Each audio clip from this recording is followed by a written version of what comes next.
இன்றைக்கி என்ன அப்படின்னா 1:30 அளவுள்ள ப்ளவுஸ் பிட்டை வெட்டி வாங்குறதுக்கு பதிலாக 1:10 வாங்கிட்டு வந்துட்டாங்க. அதே கடையில் போய் அதே ப்ளவுஸ் பிட்டை வாங்கிட்டு வந்து தான் இந்த ப்ளவுஸை வந்து ஸ்டிச் பண்ண ஆரம்பிச்சிருக்கேன். நம்மளாம் சின்ன பிள்ளையாக இருக்கும்போது என்ன யோசிப்போம் அப்படின்னா, சீக்கிரமாக பெரிய ஆளாக வளரணும் அப்படின்னு சொல்லி அவசரப்படுவோம். பெரிய ஆளாக வளர்ந்ததுக்கப்புறம் சின்ன பிள்ளையாகவே இருந்திருக்கலாமே அப்படின்னு சொல்லி தோணும். இளமையாக இருக்கும்போது நம்ம ஆரோக்கியத்தை ஃபுல்லாக தொலைச்சிட்டு பணம் வேணும் அப்படின்னு சொல்லி ஓடிக்கிட்டு இருப்போம். அதுக்கப்புறம் வந்து பணத்தைலாம் சம்பாரிச்சதுக்கப்புறம் என்ன செய்வோம் அப்படின்னா, ஆரோக்கியத்தை தேடி நம்ம சம்பாரித்த பணத்தை எல்லாத்தையுமே இழந்துக்கிட்டு இருப்போம்.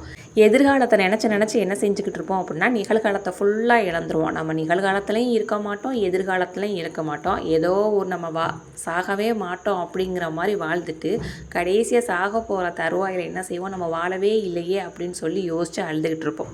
நல்லது மட்டும் இல்லை, கெட்டதும் நமக்காக தான் வந்துக்கிட்டு இருக்கு, வருது. நம்ம அனுபவிக்கணும், நம்ம அதுலேருந்து கற்றுக்கணும் அப்படிங்கிறதுக்காக தான் கெட்ட விஷயங்களும் நம்மளுக்கு கிடைக்கிது. எல்லாத்தையுமே அனுபவித்து ருசித்து ரசித்து வாழ வேண்டியதேன்.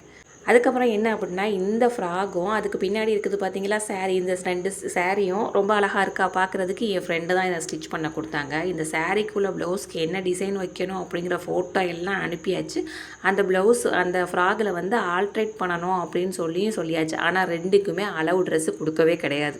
எப்படியும் 2 பேருமே வீடியோ பார்ப்பாளுன்னு எனக்கு தெரியும். லூஸுன்னு கமெண்ட் பண்ணிவிட்டு பின்னாடியே அளவு ட்ரெஸ்ஸை அனுப்பி விடுங்க.